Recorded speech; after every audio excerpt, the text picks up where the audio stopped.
Good evening, everyone. We return to the regular meeting of the board after a short recess, and I would like to rise and report on items dealt with in Committee of the Whole closed session. These items pertained to personnel issues. Moving on to item 4 in the agenda, the national anthem and acknowledgement. Please rise for our acknowledgement and national anthem, and please turn off your cameras while this occurs.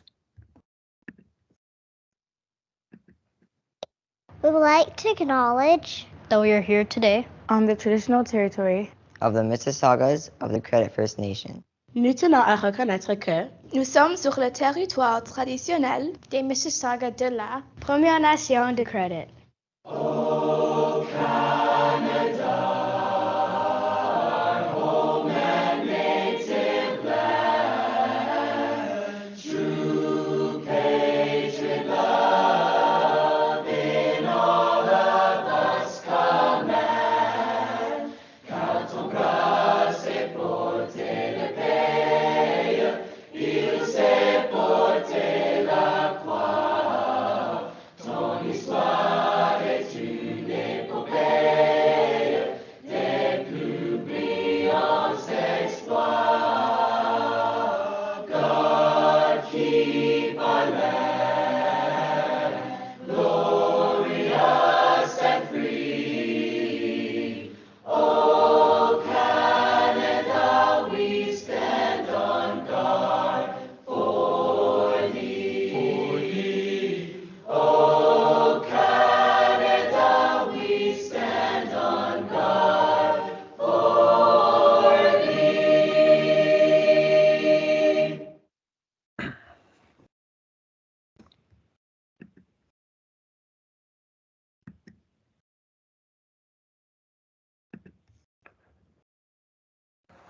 Once again this evening, I invite trustees to ask questions on the reports by staff, and all questions of trustees can be placed in the chat, and I'll facilitate asking them by identifying the trustee who has raised the question. Approval of the agenda. I approve the agenda for this evening. I have no conflicts to declare. Items 7.1 and 7.2, Peel Luncheon Supervisor Appreciation Day on March the 4th, and Crossing Guard Appreciation Day on March the 23rd. While every day is a good day to honor and express our gratitude for the great work being done, the month of March gives us a couple opportunities to recognize the contributions of two very important professions at PDSB. Peel Lunchroom Supervisors Appreciation Day and Crossing Guards Appreciation Day both fall within March. On behalf of the school board and the administration, thank you for your dedication, your positivity, and for all that you do for the students, staff, and families at Peel District School Board. Item 7.3, United Way presentation, Director Swaroop.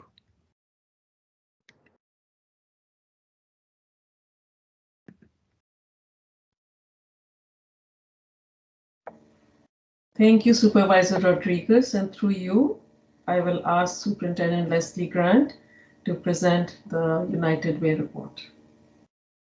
Thank you, Director Swaroop, and through you, Supervisor Rodriguez. On behalf of this year's PDSB United Way Chair, Vice Principal Ruby Sigobin, and Vice Chair, Vice Principal Michael Miller, I am pleased to report that despite the ongoing challenges posed by the COVID-19 global pandemic, the Peel District School Board, through its fall campaign, raised approximately $51,000 for the United Way in support of communities across this region. Once again, unlike pre-pandemic years, this year's campaign relied solely on the generosity of PDSB staff who participated in our employee giving campaign between November 2nd and November 26th, 2021.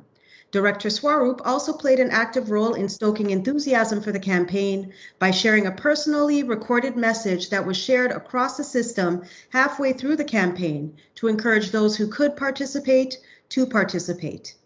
And while we are proud of our accomplishments, we are anxious and very excited to return to the days when student participation can be introduced, as we know the value of connecting school-based efforts to meaningful causes that develop a sense of care, advocacy, and empathy in students.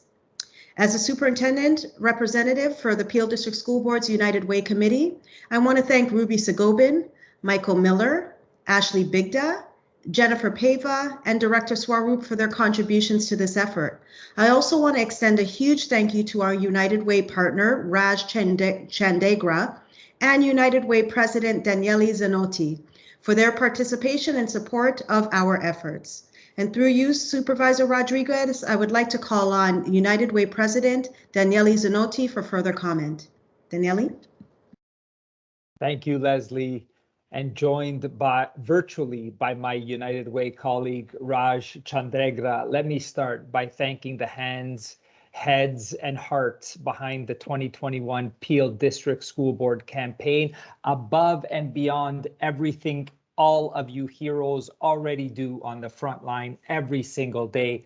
Thank you for all of your support. Thank you, Director Swarup and the entire senior executive team for gifting time and talents to campaign for the often invisible United Way network of agencies and supports outside of the classroom, but so critical to student, family, and community success.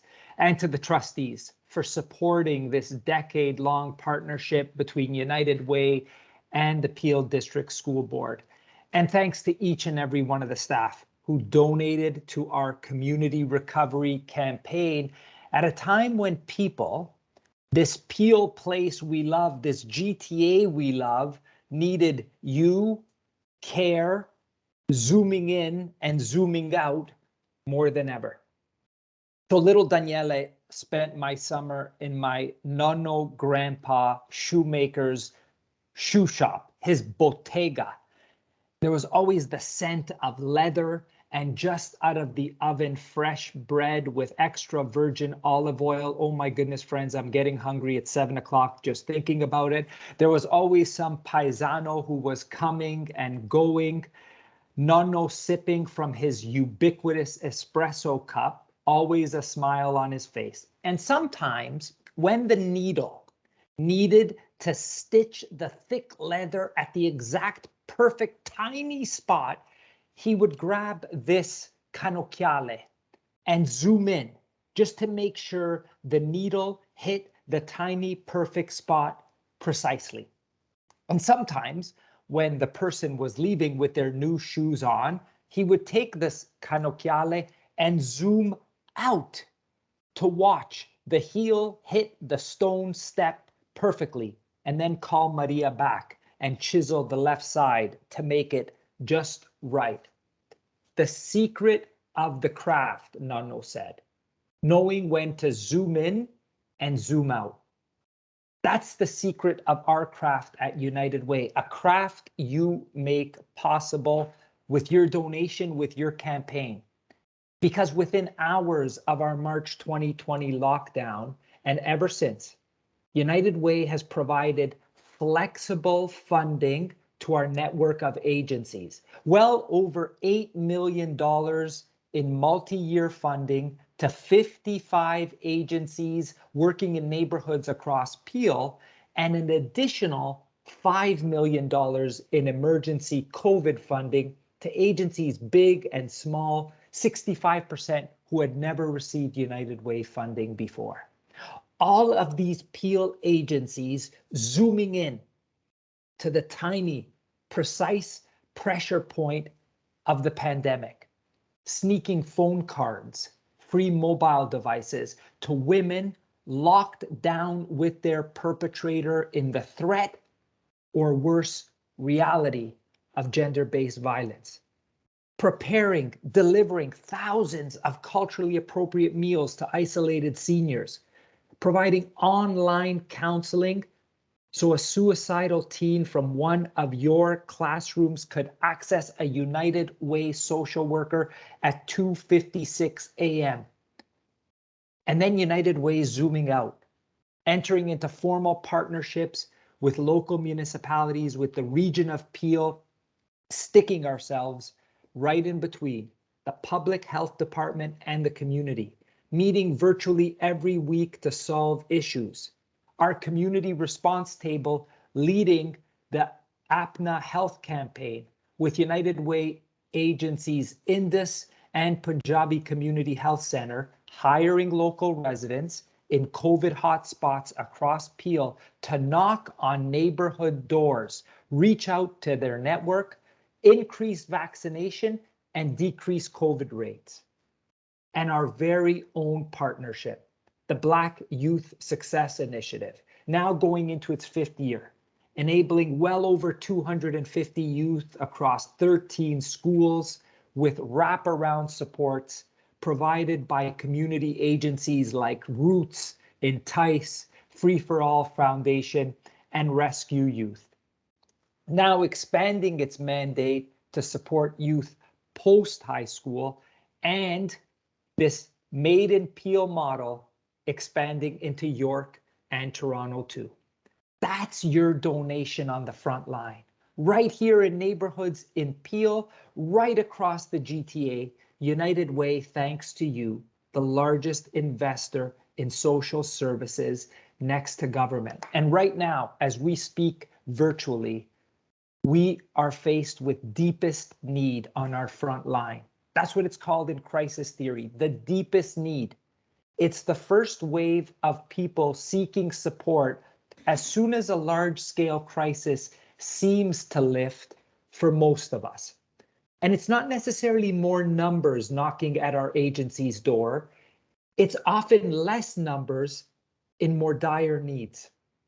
Spikes in suicide calls from first-time callers to our United Way funded distress line. Families, entire families sleeping in cars, parking lot after parking lot in Peel because they just can't pay the freaking rent.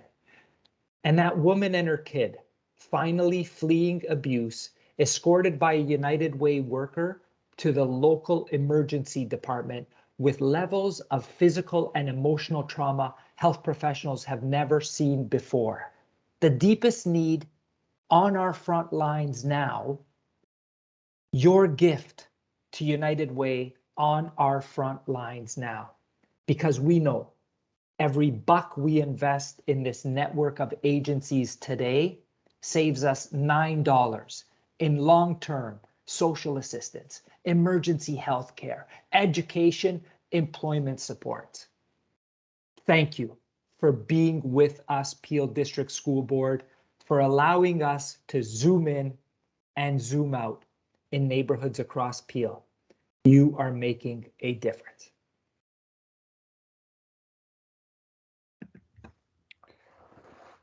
Thank you, Mr. Zanotti, for your presentation. Your work and who the United Way supports is certainly synchronous with the directives we at Peel District School Board are working on. Fantastic work. Thank you also for your passion in terms of the work. It clearly came out in your presentation as well. Thanks as well to all those in the system who have contributed to the United Way in any way, and we encourage you to continue to support United Way. Thank you, administrators Sigoban and Miller and team, and Superintendent Grant and Director Swaroop. Thanks for all of your work with the United Way. Appreciate your time this evening, Mr. Zanotti.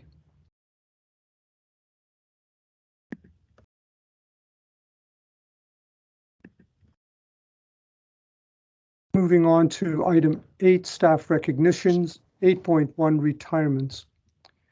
I would like to acknowledge all our retirees and thank them for the many years of dedicated service to the Peel District School Board.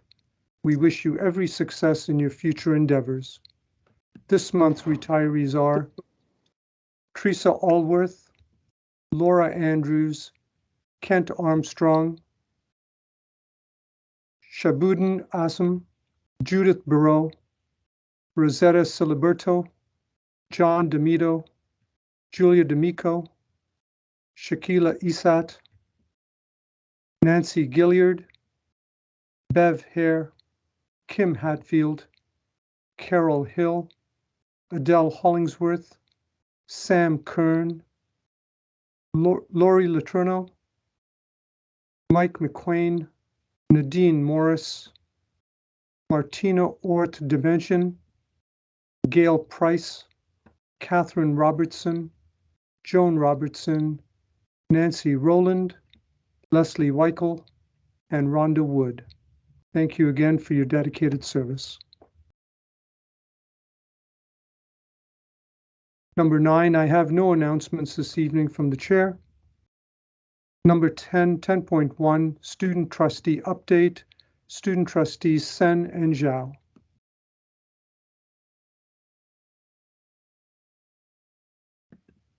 Hi, everyone. I'm going to start off with a quick overview of us going to BCCs with ASA ECO last weekend, and then I'll be passing on to Benita for her update. So just to go over it again, ASA ECO is the Ontario Student Trustee Association. Last weekend, we got to attend the virtual board council conference, which is the BCCs, where we met with student trustees from all across Ontario, from Ottawa Carleton to Niagara and Limestone and Durham District school boards, as well as many other school boards all across Ontario. So over this weekend, we got to hear from keynote speakers, including Stephen Lecce, who's the Minister of Education, regarding updates to the education system province-wide. For example, the province-wide return to in-person extracurriculars and the plans for virtual versus in-person schooling. Throughout the rest of the BCCs, we split into our working groups, which is essentially individual groups of trustees working on plans for a specific area or for a specific topic. For example, there is the Indigenous Affairs Working Group or the Student Equity Working Group. I'm personally part of the French Relations Working Group, and Divanita is part of the OSFA Student Scholarships Working Group. Within the French Working Group, we were focusing on creating our presentation, which is regarding French education within the Ontario school system, specifically outlining the French as a second language program framework, as well as the issues with the current system, including the lack of staffing and availability and support for students, and brainstorming calls for action for diversity and inclusion and more student voice within the French education across Ontario. If anyone's interested in seeing the presentation slide deck, please let me know. Please reach out, and I'm happy to share. For the OSFA working group, so OSFA is a working group that works on creating applications for students who are student leaders across the board to have a chance to have a scholarship for the post-secondary program. And currently they are finalizing applications, and applications are also in the process of being released. So that's the overall overview for BCCs. Again, feel free to reach out if you have any questions regarding OSTA projects, or if you want to see the slide deck for the French Relations Working Group. Thank you so much, and I'm going to pass it on to Benita now.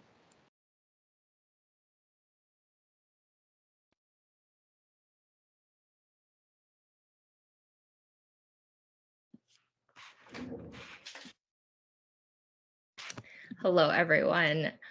So yeah, if you don't know me, my name is Deepanita, and I am the Peel North Student Trustee. So first of all, thank you, Selena, for your oral report covering the OSTA BCCs this past weekend.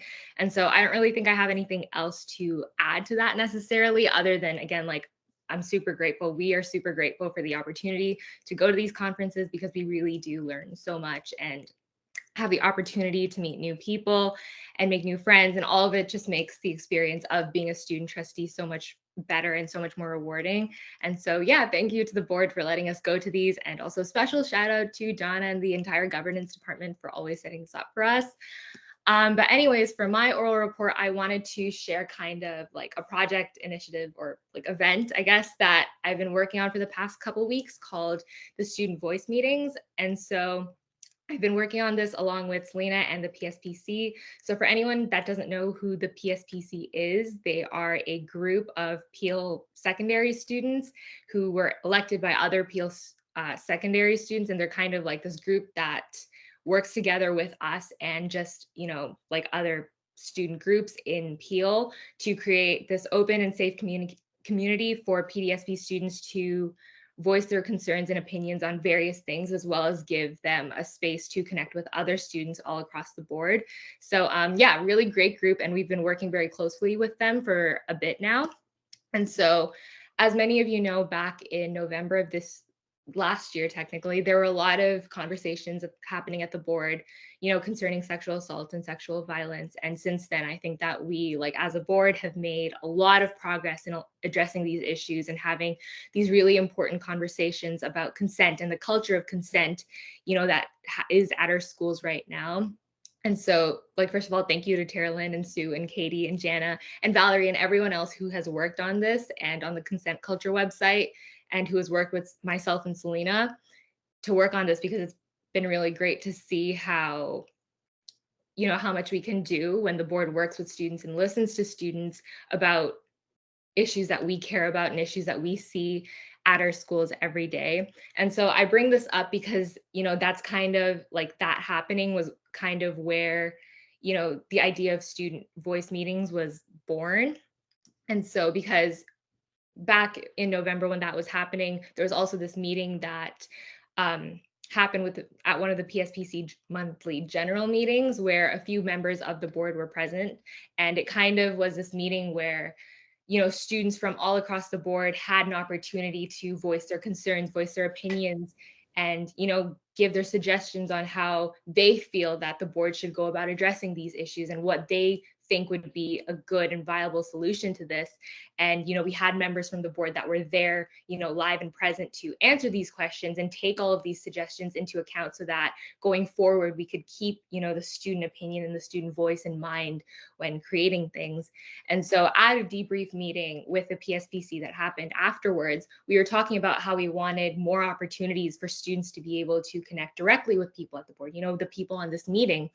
And we were thinking about how, a school board ideally should revolve around its students. And, when a school board revolves around its students, there should be a lot of opportunities for students to connect with the board, which we didn't really feel was available right now. And so we came up with this very vague idea of, why shouldn't we have these meetings, have them every month or bi-monthly, where students and board members could come together and they could have discussions about important things happening at the boards. So for example, sexual assault or, mental health or, accessibility to certain things. And so the purpose of these meetings would be kind of, to provide students with an opportunity to raise their concerns and ask questions related to school, the school board, or anything education related, and also act kind of as a platform that allows the board to share their updates on various topics, events, and ideas, as well as kind of just this way to keep, I guess, the board accountable for their promises and their ideas. And, these student voice meetings should be seen as a way of increasing board communication with students and giving them a larger voice in their education. And, I feel that the suggestions and opinions and concerns raised at these board meetings should be taken seriously in order to help, advise and direct what's happening at the board. And so I do have a doc created for this. I'm realizing now that I should have added it to the agenda, but basically the overview is that, myself and Selena, at least for this year, the student trustees would be involved, the PSPC executives would be involved, and most importantly, like, the board members would be involved with this, because I know that at the board, a lot of things are constantly happening. We're always tackling a bunch of different issues, and sometimes it's really hard for people at the board to get their updates across to the students. And since we're such a big board, it's really hard sometimes to make sure that everyone is in the loop on everything. And so this would be kind of a part of combating that issue. And so promotion would be done through student trustees and the PSPC, and also the board on our website and on our Instagram and social media platforms. But that's kind of the overview and outline on it. So I wanted to share this here because in the next month, probably I'll be reaching out to a lot of you to ask if you would like to speak at these meetings, because we really don't want this to be something that serves just the students and gives them a platform to speak about things that they want to speak about. But we also want to make this an opportunity for people at the board to ask students for their opinions, get help from students if they need it, and also, share the things that they would like to discuss with students. And so if anyone has any ideas for potential themes or topics or agenda items that they would like to speak about, or if you would like to speak at them, please reach out to me. Also, if you have any questions, please reach out. And yeah, that's pretty much all I have for today. Other than that, there is also a motion that myself and Selena are bringing to the table today. I'm not sure exactly how much I'm supposed to say about it right now, but basically the overview on that is that, again, ACO, the Student Trustee Association that we're a part of, puts a very big emphasis on having student voice and giving students, a platform and kind of, give them a position where they can advocate for things that matter to them, and put them in a position where they can actually make, do all of that on their own. And so this motion kind of speaks to that, and it's something that a lot of student trustees have brought to their board. So Supervisor Rodriguez will mention that later in tonight's meeting, but I encourage everyone to look at it, and especially the trustees. And if anyone has any questions, I guess please direct them to us. And other than that, we will discuss them, I guess, at the next meeting. But yeah, that's pretty much all I have for my oral report for tonight. Thank you.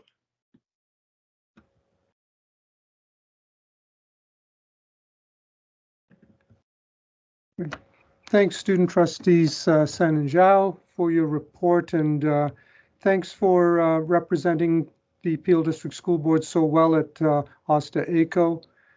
Thanks also to your trustee mentors and certainly to the governance team for all their support for you as you attend these meetings and have questions and raise questions so that we can be supportive of how to move things forward. So we really appreciate all that you do and certainly the great work that you're involved with provincially as well. So thank you.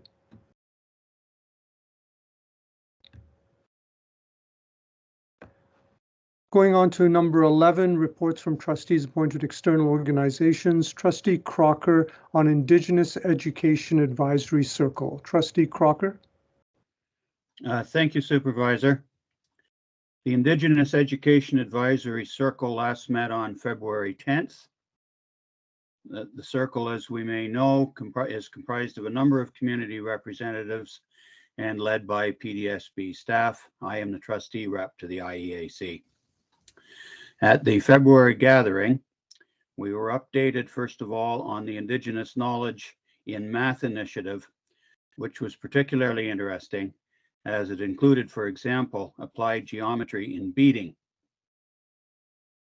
There was further information on the position of coordinating principal for Indigenous education, the renaming of the Center Street School, rolling out the grade 11 English course, understanding contemporary FNMI voices. And I can tell you as well that the next meeting will be April 17th. That's it for me. Thank you, Supervisor.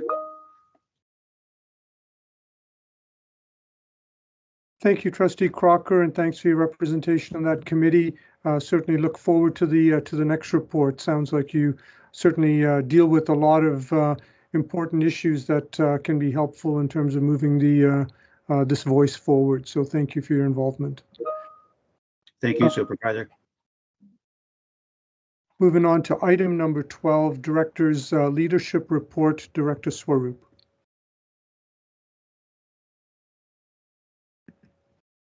Thank you, Supervisor Rodriguez. And good evening, trustees, staff, and community members. As we reflect on Black History Month, I want to say how proud I am of our collective focus on Black flourishing and the commitment and dedication of our school staff to ensure that Black identity is affirmed as they celebrate the diversity and richness of the histories and heritages of the African diaspora. We have aspired to create the conditions essential to support a climate of well-being where Black students and staff can thrive, grow, and prosper, and ultimately be able to flourish. Today, I'd like to share with you a poem by Desjardins, who's a grade 4 student at Tree Line Public School. She wrote and recorded this empowering reflection. The Black Child. I am special. Ridicule cannot sway me. I am strong. Obstacles cannot stop me. I hold my head high, proudly proclaiming my uniqueness. I hold my pace, continuing forward through adversity. I am proud of my culture and my heritage. I am confident that I can achieve my every goal. I am becoming all I can be. I am the Black child. I am the child of God.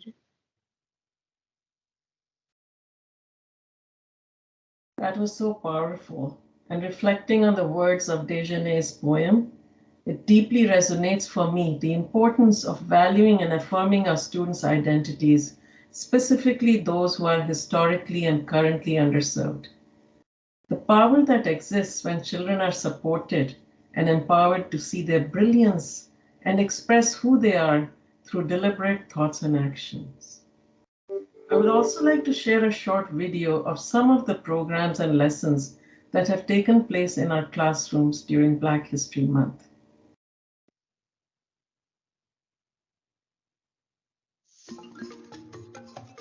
This year, as we celebrate the existence, contributions, and diverse experiences of people of African descent here in Canada and around the globe, we are focusing on the theme of Black flourishing for this Black History Month. Black flourishing can take many forms. It can mean being a person driven to service, a high-achieving student, a talented artist or athlete, an entrepreneur, or a religious or spiritual leader. It can be as simple as spending time with family and friends, making others laugh, exercising, eating right, sitting with self, and just being still. But whatever it is, that flourishing is grounded in self-love, pride, and ancestral and community connections.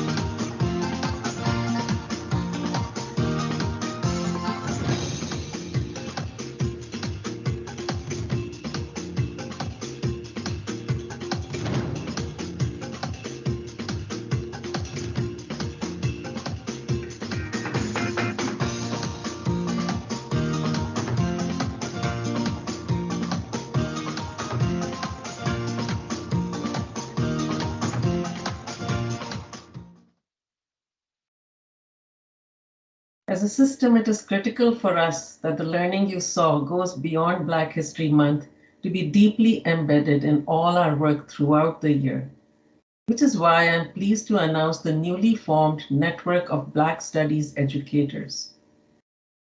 This network will create rich, collaborative learning opportunities where staff co-develop and co-construct culturally relevant and responsive resources, shared knowledge, and disrupt traditional ways of knowing and doing to address the disparities and disproportionalities facing Black and Indigenous students. This is another exemplary example of the commitment of our Peel District School Board educators to ensure that students are provided with meaningful and authentic learning that is rooted in their diverse cultural identities. Let us hear from some of our educators and students directly as to how this network is making a difference to student achievement in the classroom.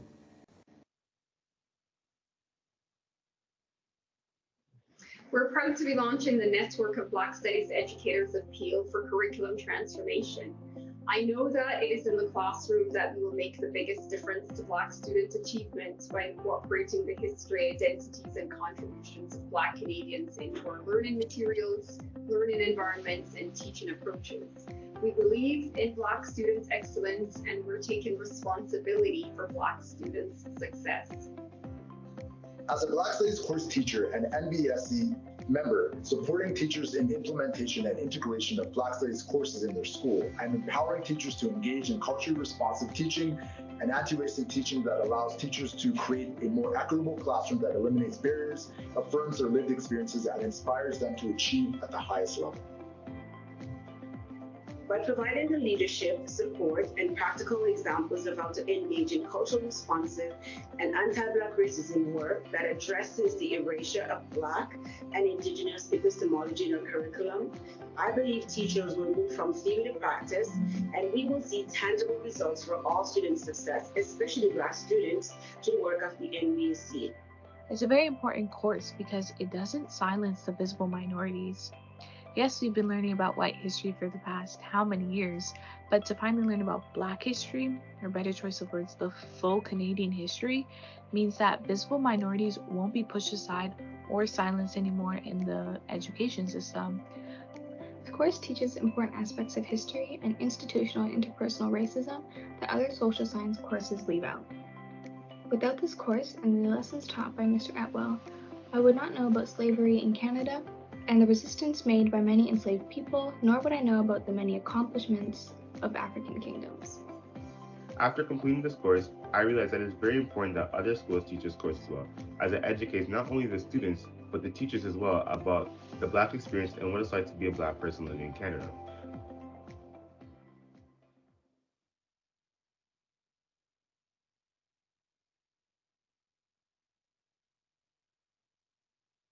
Thank you to the network of Black student educators for the educational courses and resources you're creating.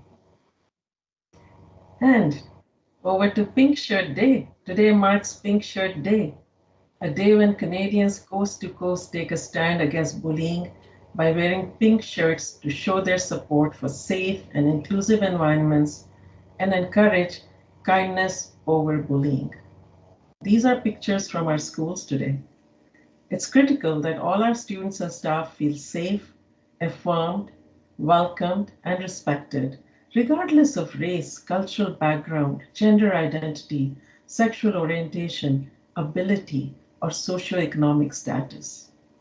Since its humble beginnings in Nova Scotia 15 years ago, Pink Shirt Day has grown into a worldwide initiative, and I'm proud to see so many of our students, staff, and educators wearing pink today, making it known that there's no place for bullying in our community. In the month of March, International Women's Day is coming up on the 8th, and the theme this year is Break the Bias. Break the Bias asks us all to come together in calling out gender bias, discrimination, and stereotyping.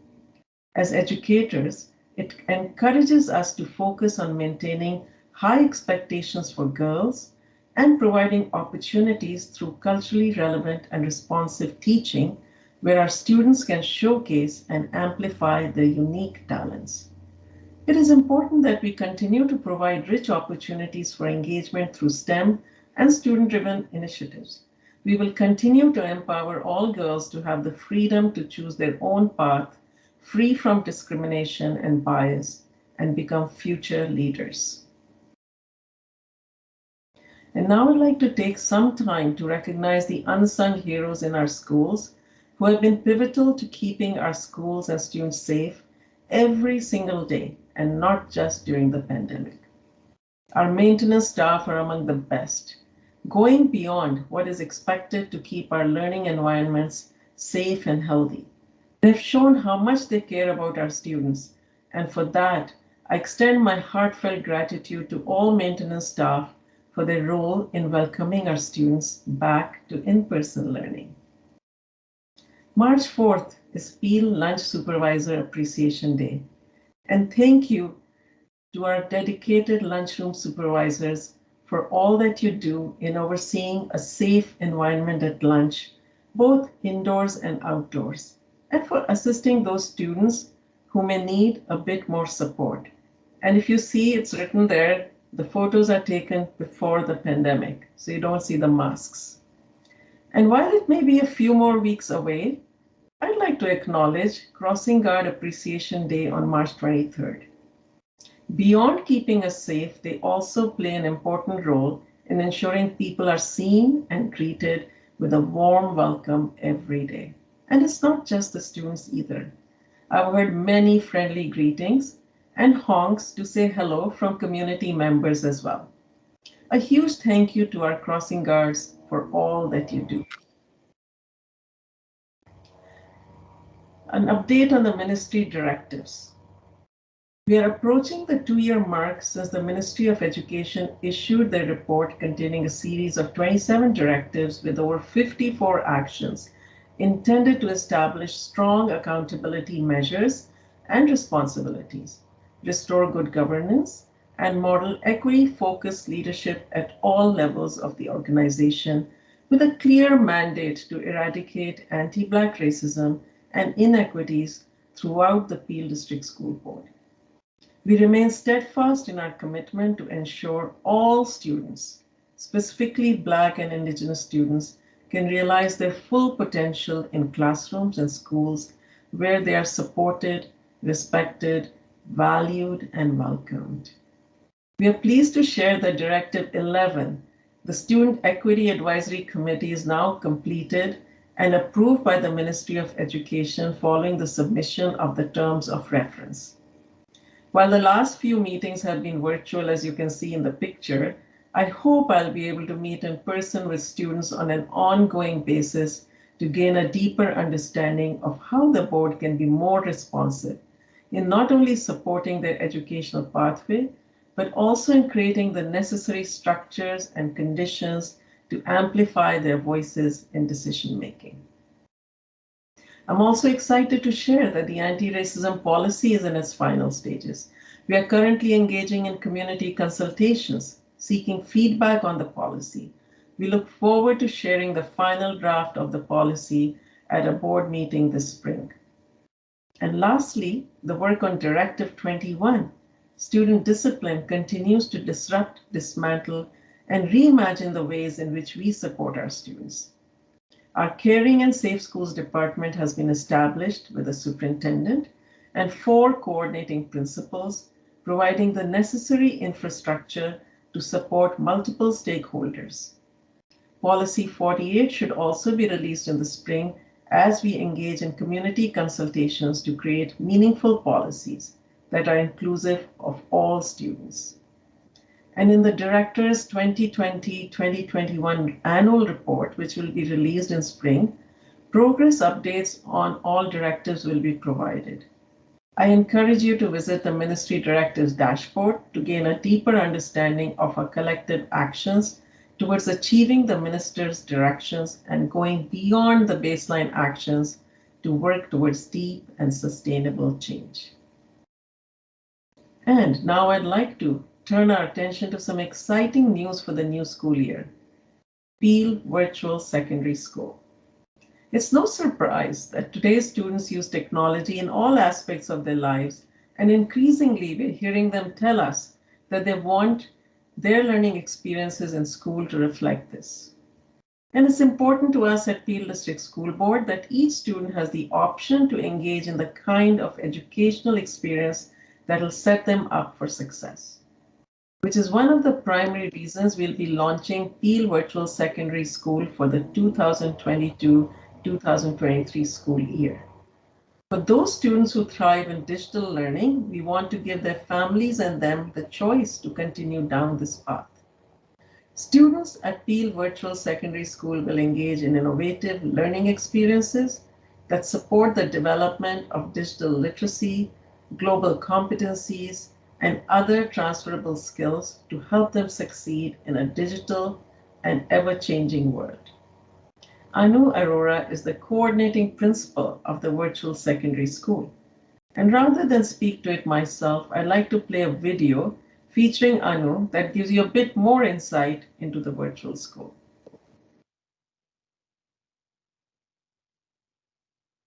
Welcome to Peel Virtual Secondary School, a place for students in grades 9 to 12 who thrive in a virtual learning environment. At Peel Virtual Secondary School, students will engage in innovative learning experiences that will help them succeed in an ever-changing digital world, building essential digital skills as they learn the Ontario curriculum. iCubed. Imagine, innovate, and be inspired. Daily instruction and study will take place online, both individually and in groups. Students and educators will work together to create customized learning experiences based on the individual learning needs of each student.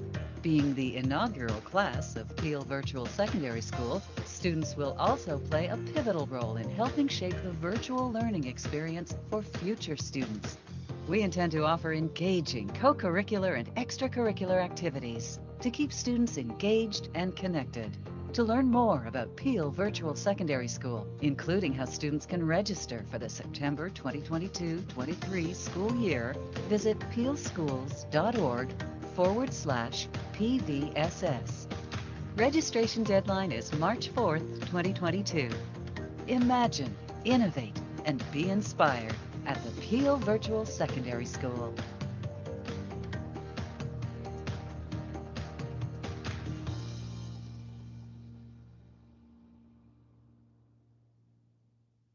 As you can see, we're very excited to be able to offer our students this new educational experience where they'll be encouraged to imagine, innovate, and be inspired. We can't wait to welcome them and their families to the Peel Virtual Secondary School this fall. And I'd also like to thank the trustees who were able to attend the information session on the Peel Virtual Secondary School. There's also a communication rollout underway about the school to inform students, parents, and the community. More information is available on our website, peelschools.org. And with that, I conclude my remarks this evening.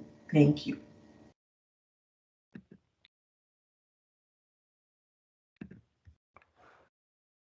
Thank you, Director Swaroop, and thank you for all the work, and especially the work around Black History Month that you were able to articulate and demonstrate. And I think if there's any doubt that there is good work going on, you've certainly put a lot of that to rest and given us hope and lots to think about. So thank you so much.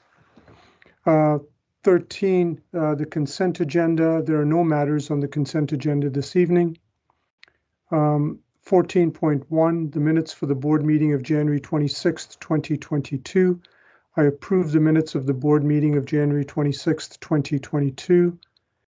And 15.1 and 15.2, I'm in receipt of the minutes of the Special Education Advisory Committee of January 18th, 2022, and the minutes of the Committee of the Whole open session, January 26th, 2022.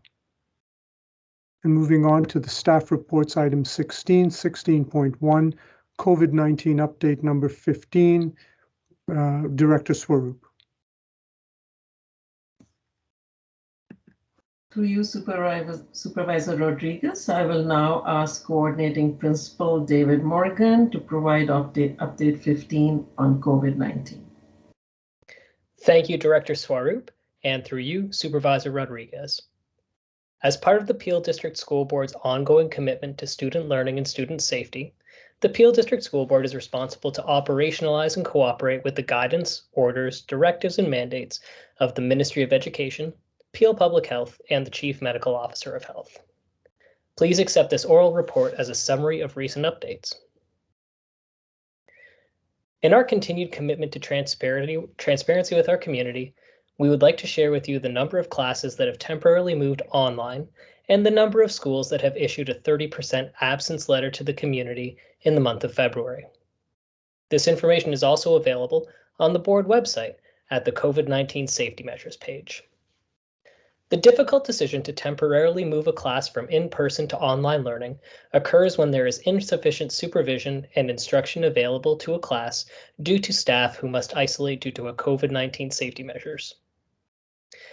In the event when an educator is in isolation but can continue to work and an occasional teacher is not available, the community is notified and the class is temporarily moved to online learning until the educator's isolation period is over. As well, to support ongoing monitoring and public transparency related to COVID-19 impacts on schools, the ministry requires that schools report their absence rates daily through the absence reporting tool. Schools consult with Peel Public Health and notify the community if a 30% absence threshold is met. The total number of PDSB classes temporarily moved online in February is 26. The total number of times schools reported reaching the 30% absence threshold in February is 21. As vaccination is the most effective tool for mitigating against the risk of contracting COVID-19, the Peel District School Board is working in partnership with Peel Public Health to provide communities with school-based vaccination clinics. Peel Public Health uses various data sources to identify communities that are best suited to host these school-based clinics. January saw the piloting of an in-school vaccination clinic during school hours at a PDSB elementary school. This initiative was very successful, and in February, this program has expanded to 9 elementary schools hosting 12 clinics throughout the month. We are proud to be supporting the increased uptake in vaccination rates amongst 5 to 11-year-olds. As of Friday, February 18th, 49.7% of children aged 5 to 11 in Peel have received 1 dose, and 18.4% have received 2 doses. As we know that vaccination rates play a vital role in reducing public health measures, I am pleased to report that in March, the Peel District School Board will be hosting 25 school hours vaccination clinics in elementary schools across the region. Peel Public Health continues to require in-person parental consent for their pediatric vaccination clinics. The Peel region's high rate of vaccination against COVID-19 in the 12 to 18 age group is allowing Peel Public Health to turn their attention to vaccination catch-up for secondary students who are graduating. Throughout the month of March, the Peel District School Board will be hosting in-school vaccination clinics at secondary schools across the region to support non-COVID catch-up vaccinations, including against HPV, hepatitis B, and meningococcal virus as per previous practice. As per the Ministry of Education's announcement on Thursday, February 10th, the Peel District School Board is once again allowing for students to participate in field trips with safety protocols in place, including maintaining cohorts in elementary school, masking, and distancing recommendations. These experiential learning opportunities serve to expand our students' horizons, inspire their learning, and drive their engagement. Furthermore, the Peel District School Board has restarted extracurricular activities in secondary schools. Clubs, choirs, wind and string ensembles, and intramural sports have all restarted across our secondary schools. Inter-school athletics have also restarted, and the Peel District School Board looks forward to cheering on our student athletes at ROPSA events and tournaments. As part of the Peel District School Board's commitment to student, staff, and community safety, we are requiring that all students, staff, and coaches participating in extracurricular athletic activities are fully vaccinated. The Peel District School Board wishes to sincerely thank the coaches, educators, and school administrators who volunteer their time to support our students. While extracurricular activities continue to be paused for elementary school students, the Peel District School Board is pleased to report that elementary-aged students are no longer required to wear masks while participating in outdoor play. While recess and outdoor activities remain cohorted, elementary students are now able to enjoy their recess times free from their masks while they remain in their class groupings. The Peel District School Board is also pleased to report that optional food programs in elementary schools may also restart. This is being done with safety guidance from Peel Public Health around safe food handling practices, including using pre-packaged and individual food servings when available, and the use of school staff to distribute food. The Ministry of Education continues to supply the Peel District School Board with rapid antigen tests for staff and students. The school board is supplied with enough of these tests to replenish 30% of each school's supply on an ongoing basis. If a student or a staff member becomes symptomatic, they are able to test themselves at home using ministry-provided test kits to determine whether they are COVID-19 positive. Once a staff member or student has used their ministry-supplied rapid antigen tests, their school will be able to resupply them with 2 more tests to ensure that students and staff are able to test at home should they become symptomatic again. Testing keeps Peel District School Board schools safe. Thank you, QP2544 and OPSU292 members for ensuring that the rapid antigen test supplies from the Ministry of Education have been repackaged and supplied to schools in such a timely manner. Thank you, Director Swaroop, and through you, Supervisor Rodriguez. I welcome any questions. Thank you, Principal Morgan. Thank you, Director Swaroop. Do the trustees have any questions of Principal Morgan at this time?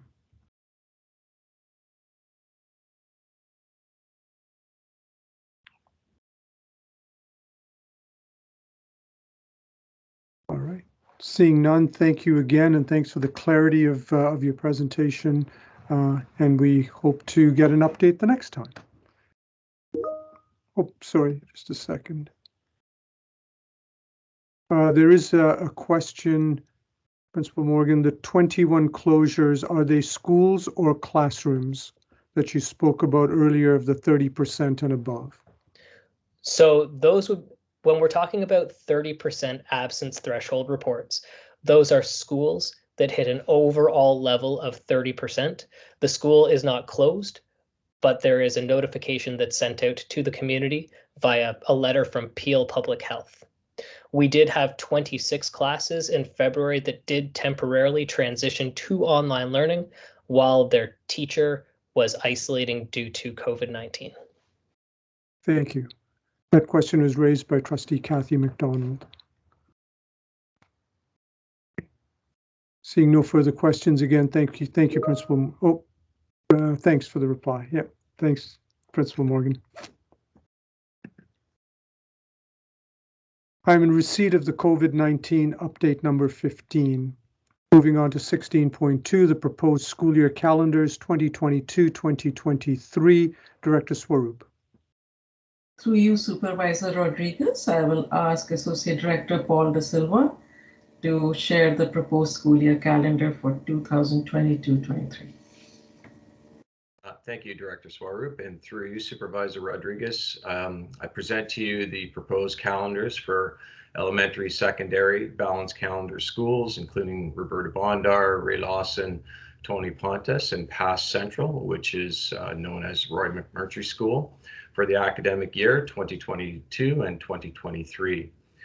The calendars have been developed in consultation with employee groups and stakeholders at several meetings. Please note that efforts were made to ensure alignment where we could with our coterminous board to allow for cost savings. However, we were unable to align all professional learning development days due to both boards having their own independent and unique operational needs. I do, however, want to highlight that both boards were able to shift and move dates to accommodate the municipal election happening on October 24th, which means that schools will be open for professional learning for staff. However, students will not be present inside our schools. Lastly, I will highlight that we are proposing a professional learning day on September 1st in order to accommodate the mandatory training for all Ontario certified teachers on sexual abuse prevention training that must be completed by September 15th, 2022. That's my report, and happy to take any questions through you, Supervisor Rodriguez. Thank you, AD De Silva. Thank you, Director Swaroop. Are there any questions from the trustees? I certainly had a chance to go through the calendar and noted the dates. So thank you for all of that work. Seeing if there may be any questions. All right.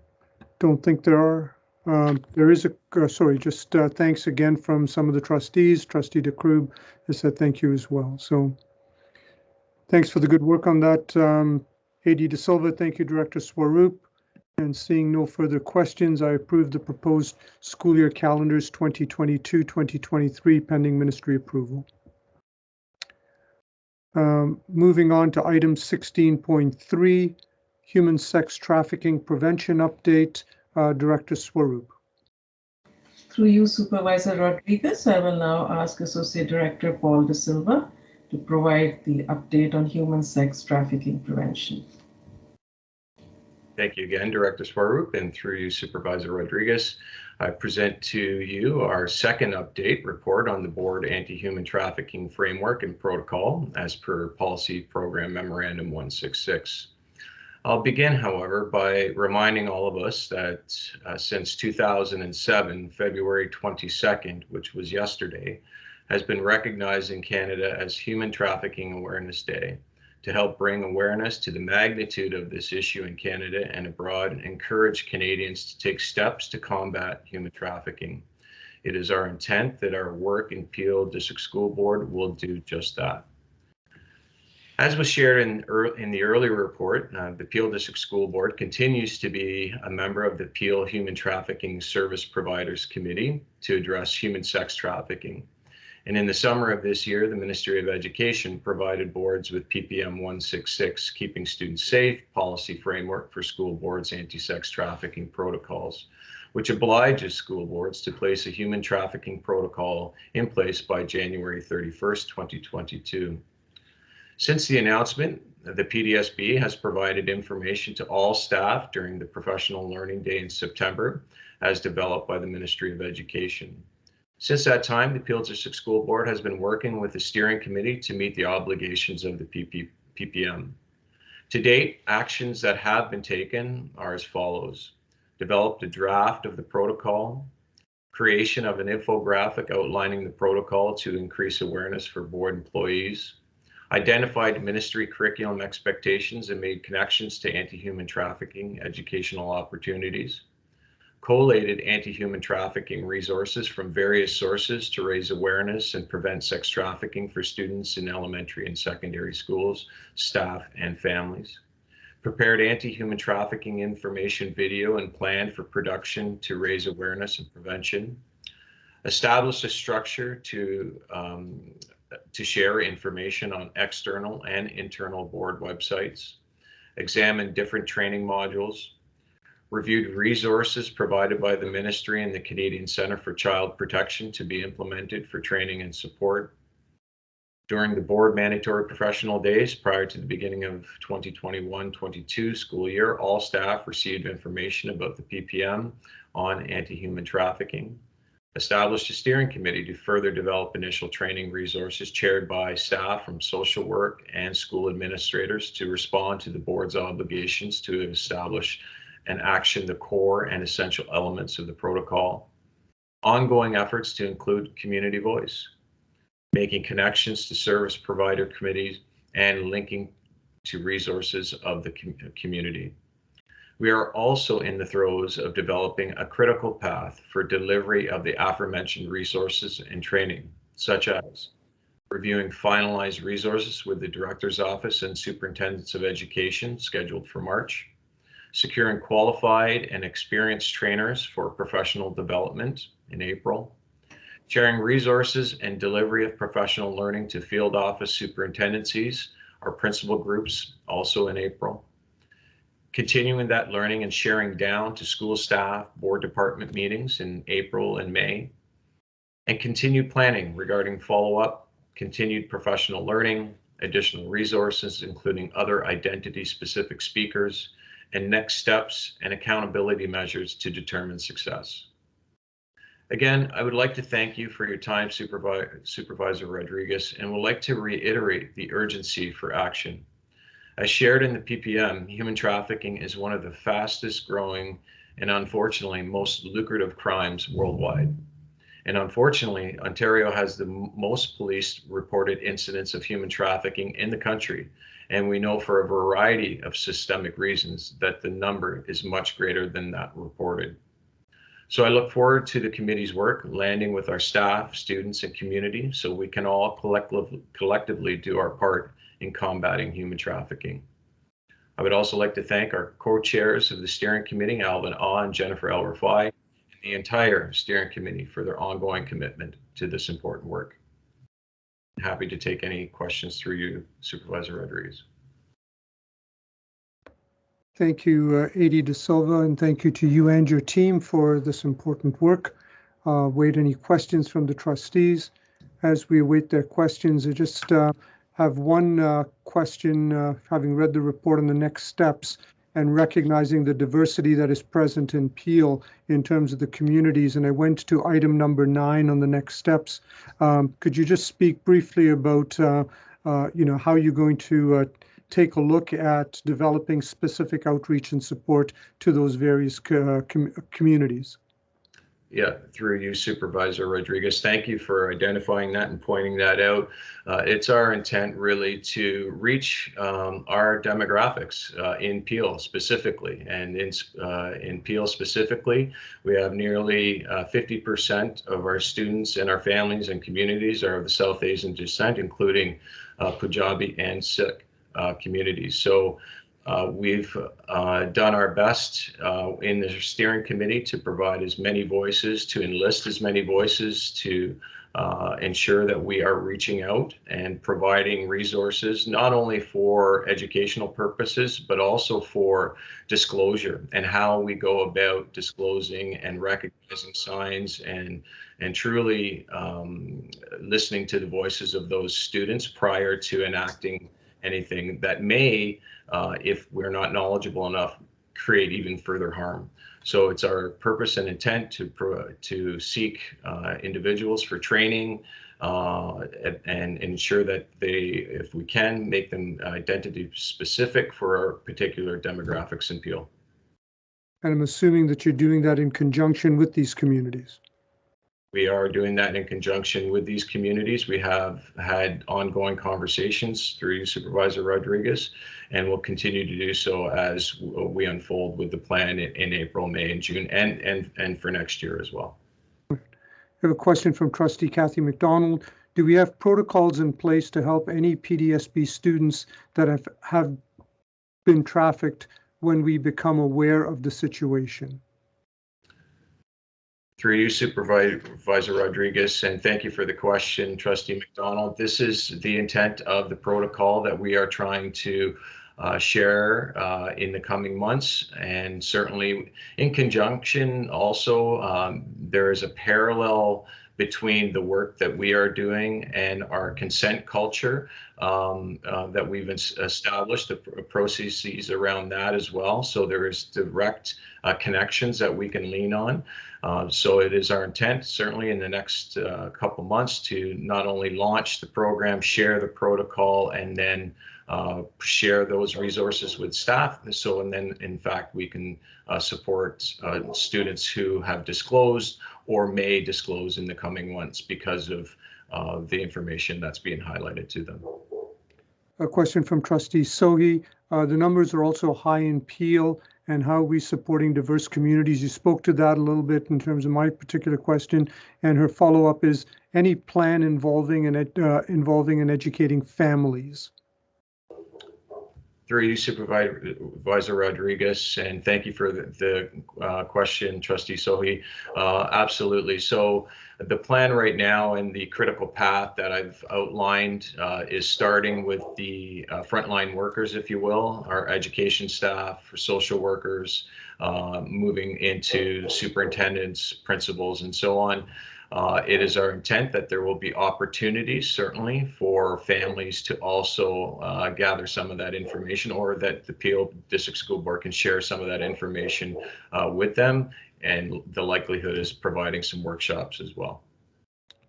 Thank you, Edie De Silva. And from Trustee Benjamin, can you let us know if any of our students have been victimized in any way? So it's a disclosure question, I guess.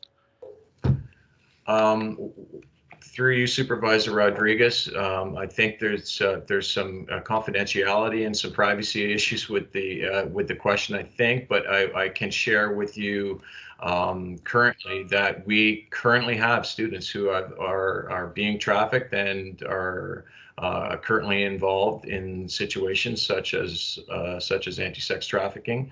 And so that information has been shared with us by a variety of sources, including community groups, victims, and our Peel Regional Police.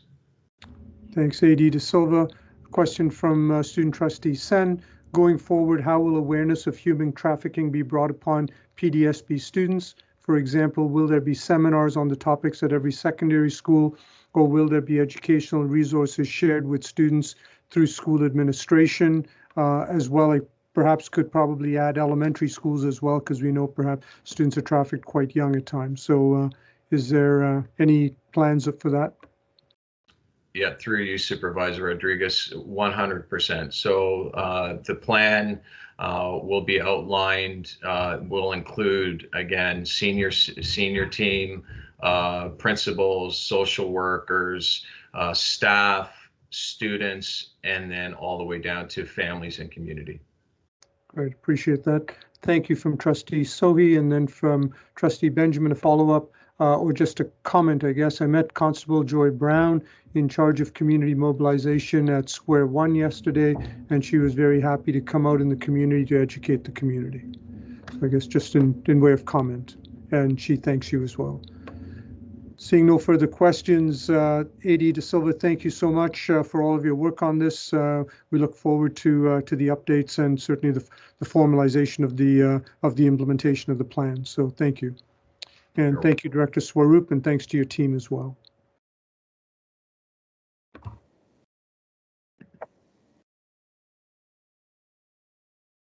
I'm in receipt of the report on human sex trafficking prevention update for information. There are no trustee motions for consideration, but just a comment here, as motions do come forward, we are keeping track of them, so we are tracking them to make sure that we bring them back for completion as well. In number 18, trustee notices of motion. There is a notice of motion regarding writing a letter to the Minister of Education to reform the Ed Act to provide for student trustees to have the right to move and second motions independently. We have the following notice of motion on behest of the student trustees Sen and Zhao, and I will put it forward. Whereas the Education Act provides for student trustees to be elected to the board to represent the interest of students, and whereas while the Education Act provides for student trustees to have the same opportunities for participation at board meetings and at board committee meetings as a member of the board, it also provides that a student trustee is not a member of the board, is not entitled to exercise a binding vote on any matter before the board or any of its committees, and is not entitled to move a motion at a board or committee meeting. And whereas the student voice at the board table is a valuable integral part of board discussion and decision making, and whereas the Peel District School Board student trustees desire an equal opportunity to initiate discussion at the board table, and whereas the Board of Trustees support the student trustees as accountable participants at board meetings to be able to incite discussion relevant to the student body and to engage further at the board and committee tables, therefore be it resolved that the board advocate to the Minister of Education in the form of a letter from Supervisor Rodriguez for reform to the Education Act to provide for student trustees to have the right to move and second motions independently, and further that a copy of Supervisor Rodriguez's letter be provided to all district school boards in Ontario for their consideration. That notice will be forthcoming at the next board meeting. Having no further business this evening, I now move that the meeting be adjourned. Thank you, everyone. Have a pleasant rest of the evening.